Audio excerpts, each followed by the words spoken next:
En venant ici, je suis tombée sur un cahier laboratoire d'une certaine... j'aimerais vous en lire un extrait. Lundi 1er juillet.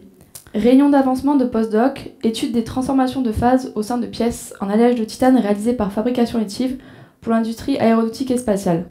Oula, c'est compliqué un sujet de postdoc, je vais rien comprendre. Ordre du jour, présentation des résultats, ma thèse en 180 secondes. J'aimerais pas être à sa place, ça serait la panique. Je suis sûre que mon encadrant prendrait un malin plaisir à me le faire faire. Mardi 2 juillet. Échantillon en alliage de titane Ta6V. Composition chimique, 6% d'aluminium, 4% de vanadium, du fer, de l'oxygène. C'est marrant, on dirait de la pâtisserie. Pour faire un gâteau, on mélange les ingrédients, de la farine, du sucre, mais ici à la place, on va mettre de l'aluminium ou du titane. Et il y a même de l'oxygène. Je crois que c'est le même que celui qu'on respire. Échantillon fait en fabrication additive. Construction de pièces, couche par couche. Ah, c'est marrant, c'est comme l'impression 3D pour le chocolat. Ça consiste à déposer du chocolat fondu sur du chocolat solide et ça refroidit super vite. Les avantages de la fabrication additive. Moins de gaspillage de matière, donc potentiellement moins coûteux. Ah oui, si d'habitude pour faire des pièces ils utilisent comme moi des moules ou des rouleaux, il y a toujours des petits morceaux qui restent et on ne sait pas trop quoi en faire. Et ça, c'est pas terrible pour l'environnement et pour le portefeuille. Attends, mais c'est bien joli ça. Mais si on dépose du chocolat fondu sur du chocolat solide, ça va tout faire refondre, non? Ça va tout se déformer. Pensez à étudier la couche refondue. Même propriété, même structure. Ah non, mais c'est bon, elle y a pensé.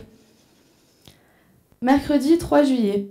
Préparation des échantillons pour les traitements thermiques pour optimiser la microstructure du matériau. Traitement thermique 1, chauffage lent jusqu'à 720 degrés, puis maintien pendant 2 heures. Puis, refroidissement rapide à l'air. Traitement thermique 2, même traitement thermique avec un chauffage rapide. C'est fou, ça me fait penser à la préparation du chocolat pour faire des bonbons ou des œufs de Pâques. Il faut faire très attention à comment on chauffe le chocolat et à quelle température au degré près. Sinon c'est foutu, faut tout recommencer, le chocolat ne sera pas brillant et c'est pas terrible. Jeudi 4 juillet. Essai annulé, oublie de lancer le préchauffage du four. Oula, c'est pas évident toute cette pression. Elle oublie même des trucs. Vendredi 5 juillet. Caractérisation des microstructures après traitement thermique. Découpe et observation au microscope. C'est marrant, j'ai fait la même chose la semaine dernière. J'ai préparé des fondants au chocolat et je les ai coupés en deux pour regarder si si au milieu, ça coulait. Et de mémoire, je crois que c'était la deuxième recette qui était la meilleure. En fait, si je récapitule ce qu'elle fait, elle regarde ce qui se passe pendant ces traitements thermiques, elle les ajuste, et le but c'est d'avoir le meilleur matériau possible.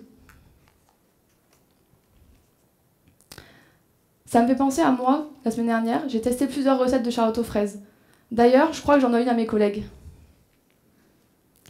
Lundi 8 juillet. Ah, ça c'était hier. Urgent, préparer ma thèse en 180 secondes. Eh ben, c'est pas gagné pour elle. Merci.